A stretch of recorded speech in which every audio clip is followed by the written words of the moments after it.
Have you ever found yourself falling completely down a hobby rabbit hole? Oh, it happens to the best of us, usually late at night. Right. You know the exact feeling. You start getting into something new. Maybe it's artisanal baking or Yeah. Or building custom mechanical keyboards, or in today's case, photography. a very dangerous one for the wallet. Extremely. And suddenly it's, what, 2 in the morning on a random Tuesday, and you are staring at a shopping cart page. Just completely convinced that you need it. Absolutely convinced. You're telling yourself you cannot possibly take your skills to the next level unless you buy this massive pile of expensive professional-grade gear. Because if you don't drop a small fortune right now, you're just not taking the craft seriously. Exactly the logic. Yeah. Well, welcome to the deep dive, because today we are going to try and save your wallet from that exact late-night impulse buy. It is a very real, very dangerous phenomenon. And the source material we are looking at today tackles this exact urge head on. And it does it so well. It really does. But it doesn't just, wag a finger and tell you to put your credit card away. It actually deconstructs the entire logic of modern consumer photography. With a highly refreshing dose of pragmatism, too. Yeah, a massive dose. So our mission today is to figure out if dropping serious cash on a dedicated mirrorless camera system is actually a necessary step for an everyday creative. Or if it's just a very cleverly disguised trap designed by the industry. Right. And our guide for this journey is this fantastic blog post from March 10th, 2026. That's a great read. It's titled, Notes on Photography Part 230. Is a dedicated mirrorless camera still worth it? And it's written by a guy named Ang. Ang is a truly fascinating lens through which to view this whole problem. He really is. He has such a unique background. Yeah, he describes himself as an old software plumber. Which I love. It's a great title. By night, he is this relentless tinkerer. His blog is a deep well of notes on free, Libre, and open source software. Which is usually abbreviated as flawless. Right, FLUSLAS. But his analytical mindset doesn't just stop at coding. He meticulously documents his adventures in gardening, fish keeping, And his on and off again relationship with photography. Exactly. Okay, let's unpack this. Ang starts by setting a baseline for anyone looking to get into photography right now. A very grounded baseline. Yeah. He looks back at the historical landscape of digital imaging, back to when mobile phone cameras were, frankly, genuinely terrible. Well, they were awful. Smudgy, pixelated messes. Basically unusable for art. If you wanted a clean image back then, you had to buy a DSLR. There was simply no other way around it. None. But he argues that era is completely over. And his core advice for a beginner today is to always start with your phone. Which sounds counterintuitive to a lot of gearheads. It does. And let me push back on that for a second. Doesn't using a phone inherently limit you? How so? Well, I mean, you can't learn the nuances of manual aperture or, nail a tricky shutter speed when you're just tapping a flat glass screen, can you? You're touching on the exact friction point that drives people to buy gear they don't actually need. The need for physical control. Right. You are totally right that a phone abstracts a lot of the mechanical control. It hides it all behind algorithms. Exactly. But Ang's argument, and this ties directly into his open source software plumber mindset, is that a camera is just a tool to capture light. Okay. Before you need to control the mechanics of the tool, you actually need to know how to see the light. You have to develop your eye first. Ah, so it's about the habit, not the hardware. Precisely.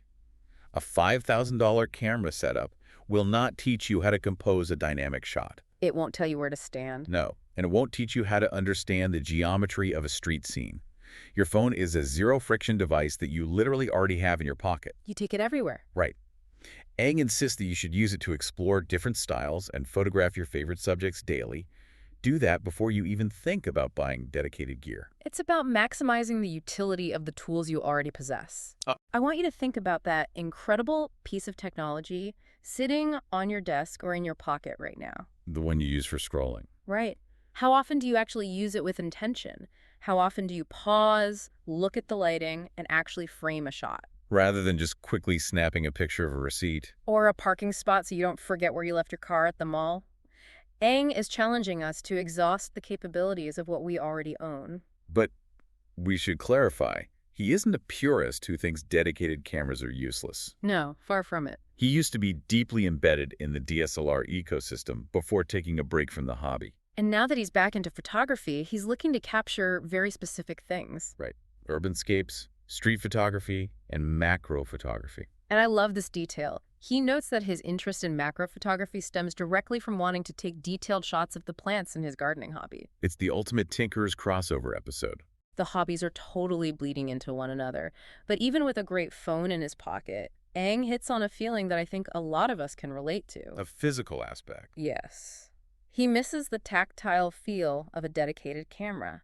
There's an undeniable romance to the physical dials, the grip, the mechanical shutter. The clack of taking a picture. Exactly, the clack. What's fascinating here is the tension between that romanticized tactile experience and the cold, hard practicality of everyday life. The reality of carrying it. Right. Aang genuinely wants that physical feedback. He wants the speed and the intentionality of a dedicated everyday carry camera and EDC. So he can just capture the world on a whim. Naturally, he looks at his old stomping grounds first, the DSLR market. And if you look at the used market right now, the economics of picking up an older DSLR are incredibly tempting. Oh, the prices are rock bottom. Aang notes that you can easily find a highly capable used DSLR body for under 800 Malaysian ringgit. Which is a steal. For a piece of hardware that used to be the absolute gold standard for professionals, that is a wildly approachable price. It really is. It seems like the perfect solution to getting that tactile feel back without breaking the bank. It does seem that way. Yeah. Until you run head first into the physical reality of the hardware itself. The weight. The catch with the DSLR, as Aang bluntly puts it, is the bulk. That 800 ringgit price tag doesn't change the laws of physics. It's like deciding you want to get some work done at a local coffee shop, so you pack up a massive RGB flashing, liquid-cooled gaming laptop into your backpack. Just to answer 3 emails. Exactly, just for emails.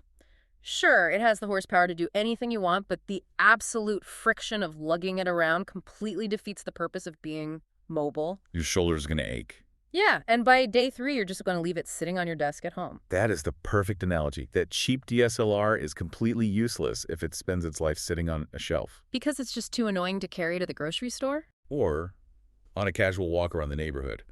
For modern photography, especially the street and urbanscape photography, Aang is interested in. Where you need to be somewhat inconspicuous and agile. Exactly. A heavy body is a massive liability. Which brings him to the realization that mirrorless is the only real path forward for a modern, everyday carry setup. It solves the bulk problem entirely. But as Aang starts navigating the entry-level mirrorless market, he discovers that the landscape has changed drastically since he last bought a camera. Oh, it's unrecognizable. It's an absolute minefield now, isn't it? It is deeply fractured. Over the last few years, the camera industry realized that traditional photography was losing ground to video content creation. To vloggers and YouTubers. Right. So they aggressively segmented the entry-level market. Aang points out that if you are looking for a compact mirrorless camera today, you are looking at 2 very distinct categories. Photography-first bodies and video-first bodies. Yep. And the defining feature that separates these 2 camps is the viewfinder. The video-first cameras have completely ditched it. They rely entirely on that articulating LCD screen on the back. Now, I understand why a vlogger wants that. Sure, if you got the camera on a stick and you're filming yourself. Right. You need to see the screen flipped around. But for a photographer, isn't relying entirely on an LCD screen basically a deal breaker? For someone like Aang, yes. Dropping the viewfinder is a massive functional downgrade. It's not just a preference. No, a dedicated viewfinder is not just a nostalgic callback to the days of 35mm film. It is a vital tool, particularly when you are dealing with uncontrolled lighting environments. Anyone who has ever tried to take a photo on a bright afternoon knows exactly what we are talking about here. The glare. Yes. You're standing outside at 1:00 p.m., the sun is blazing, and the glare on your screen is so severe you can't even tell if the camera is turned on. It's like a mirror. You are essentially just staring at a dark reflection of your own face, squinting while blindly tapping the shutter button. And praying your subject hasn't walked out of the frame while you were messing around. It's a miserable experience. It is. When you bring your eye up to a viewfinder, you completely isolate the image from all that ambient light. You create your own little dark room. Exactly.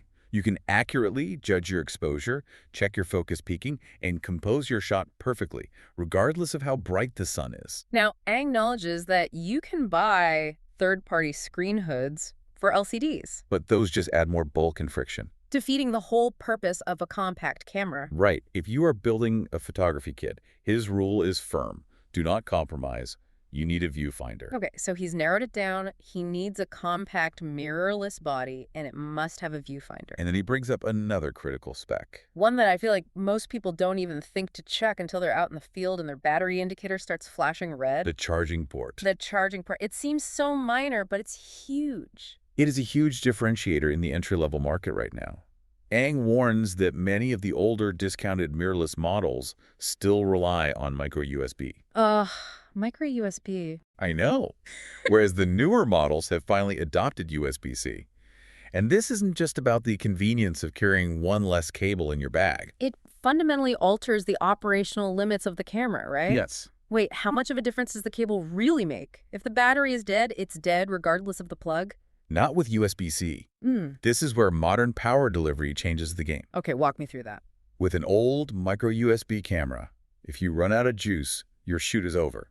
You have to physically remove the battery, put it in a dedicated wall charger, and wait. Or I guess you have to carry around a pocket full of expensive proprietary backup batteries. Which nobody wants to do. But because USB-C supports robust power delivery, you can simply plug a standard high-capacity power bank directly into the side of the camera. While it's turned on. While it's turned on and functioning. Oh, wow. So the camera just draws power directly from the brick in your pocket while you're walking around. Exactly. You effectively have an external battery that can power the camera for days of continuous shooting. That is wild.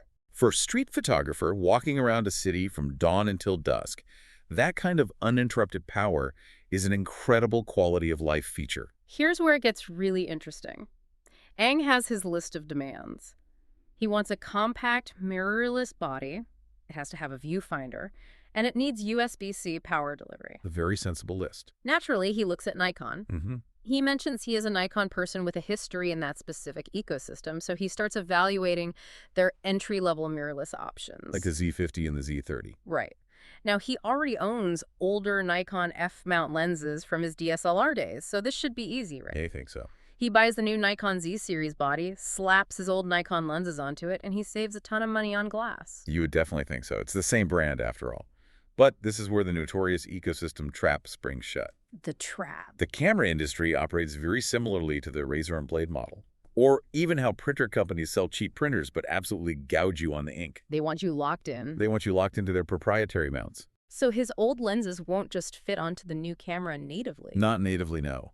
The physical distance between the back of the lens and the sensor changed when they removed the mirror from the camera body. Oh, because the mirror box is gone, the lens sits closer to the sensor. Exactly. So to bridge that physical gap and retain autofocus capabilities between the old F-mount lenses and the new Z-mount mirrorless bodies, Ang needs an adapter. A proprietary adapter. Yes. And guess what Nikon charges for that specific adapter? Oh, no. I can feel my wallet hurting already. How much? Upwards of 1,200 Malaysian ringgit. 1,200 ringgit. For what is essentially a hollow metal tube with some electronic contact pins inside of it. Yep, a very expensive hollow tube. That is absurd. That entirely wipes out the economic advantage of keeping your old lenses in the first place. It absolutely does. And this is where Ang's background as a floss advocate really shines through. The open source mindset kicks in. Right. In the open source software world, the entire philosophy is built around interoperability, freedom from vendor lock-in, and avoiding arbitrary paywalls. It's about user freedom. So when Ang looks at a 1,200 ringgit adapter, he doesn't see a necessary piece of technology. He sees an artificial toll booth. A toll booth erected by the manufacturer to punish users for transitioning system. Exactly. That makes so much sense. He is philosophically opposed to being trapped like that. It goes against everything he stands for in the software world.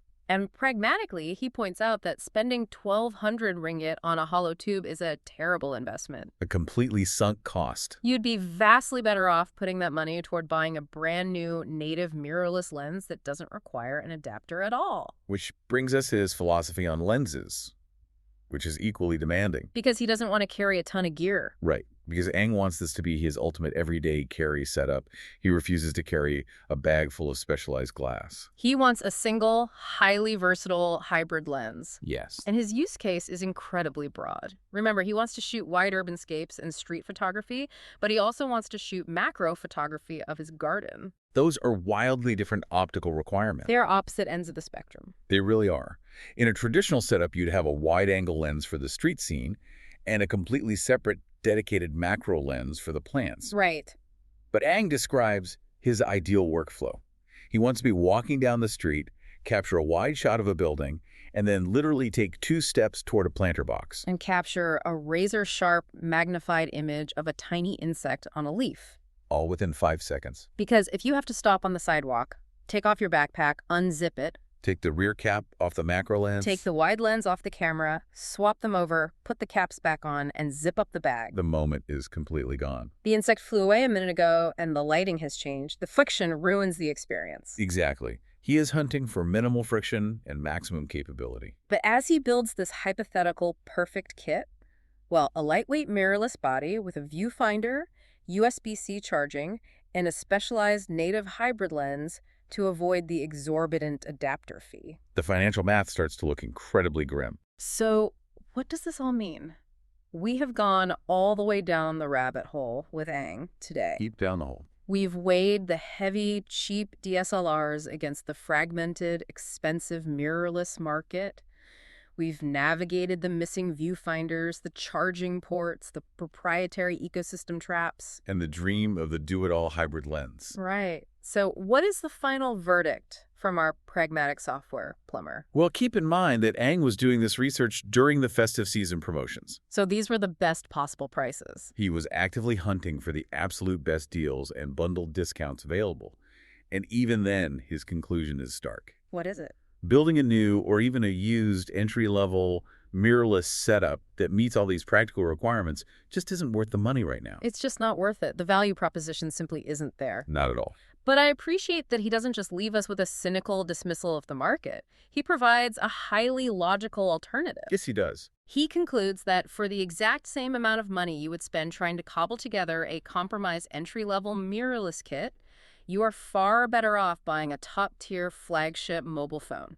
It brings his entire thought process full circle, right back to his baseline argument. It really does. If your ultimate goal is to have a lightweight, powerful, everyday carry device that can seamlessly transition from a wide street shot to a macro shot of a flower without any adapters or lens swapping, The modern flagship smartphone has evolved into exactly that device. it is the ultimate hybrid lens system. A flagship phone automatically switches between a wide lens, an ultra-wide lens, and a macro lens in milliseconds. It has a beautiful, incredibly bright screen that fights off sun glare way better than cheap camera LCDs. It inherently charges via USB-C, and it naturally fits into your pocket without requiring a shoulder strap. Ang used pure, rigorous logic to arrive right back at the device he started with. But now he has the peace of mind knowing he isn't actually missing out on anything. It is a phenomenal example of defeating what the photography community refers to as GAS, gear acquisition syndrome. It is so incredibly easy to get seduced by spec sheets and YouTube reviews. And the romanticized identity of being a quote-unquote real photographer who carries a dedicated camera. Ang dismantled that psychological urge by conducting a brutally honest assessment of his own physical limits regarding bulk. His hatred of closed ecosystems. And a strict financial analysis. He does throw in a couple of caveats at the end of his notes, which I think are great. Yeah, he's very fair about it. He admits that if you are someone who genuinely just wants to tinker with old glasses, vintage manual focus lenses, And you want to experience the pure, unadulterated mechanics of light and glass. then by all means, buy that cheap used DSLR. Embrace the heavy bulk for the sake of the craft. And in a wonderful moment of self-awareness, he notes that if your wallet is really, really fat, Must be nice. right, if it's really fat, then this entire cost-benefit analysis is moot. If you have the disposable income to drop massive amounts of cash on a top-tier mirrorless body and a suite of professional native lenses without blinking, go for it. Enjoy it. But for the vast majority of us living in reality, the entry-level mirrorless market simply cannot compete with the value provided by a high-end smartphone. So to summarize the takeaways from this deep dive for you, first, exhaust the capabilities of the camera you already own. Start there. If you are determined to upgrade, prioritize the form factor above all else because an everyday carry camera is absolutely worthless if it's too heavy to carry every day. It'll just gather dust. Be hyper-aware of hidden ecosystem traps like those 1,200 ringgit adapters that can instantly blow your entire budget. The toll booths. Watch out for the toll booths. And ultimately recognize that for most practical applications, the smartest dedicated camera investment right now might just be the flagship phone in your pocket. This raises an important question, though. It's something that Ang's detailed notes hint at, even if he doesn't explicitly ask it. Okay, what is it? We are seeing brilliant, multifaceted tinkerers, people who deeply appreciate the mechanics of open-source software, the biology of gardening, the intricate details of a hobby, concluding that a smartphone offers a superior experience to a dedicated entry-level camera. Right. The pragmatists are choosing phones. Exactly. If this is the logical conclusion for the pragmatic enthusiast, what happens to the art of photography when the dedicated camera becomes essentially obsolete for everyone except the ultra-wealthy or the vintage tinkerer? That is a fascinating thing to think about. Think about the physical act of taking a photo. Will the tactile feel of a camera, the heavy resistance of a manual focus ring, the physical clack of a mechanical shutter become a totally lost sensation for the general public? Like dialing a rotary telephone. Or driving a manual transmission car, a novelty from the past. And if we lose that deliberate physical connection to the act of capturing light, does it fundamentally change how we interact with the reality we are trying to preserve? That's a huge shift. When every single photograph is just a frictionless tap on a pane of glass, do we lose some of the intentionality behind the art itself? Wow. That is definitely something for you to chew on the next time you pull your phone out to snap a picture of a sunset or your dinner. Are you just letting an algorithm capture data, or are you making a photograph? Such a great question. Thank you so much for joining us on this deep dive. We hope Aang's floss-inspired pragmatism saved you from making a late-night gear purchasing mistake. And maybe inspired you to look at your current tools in an entirely new light. Get out there, explore your neighborhood, find your favorite subjects and capture them no matter what kind of lens you happen to be looking through.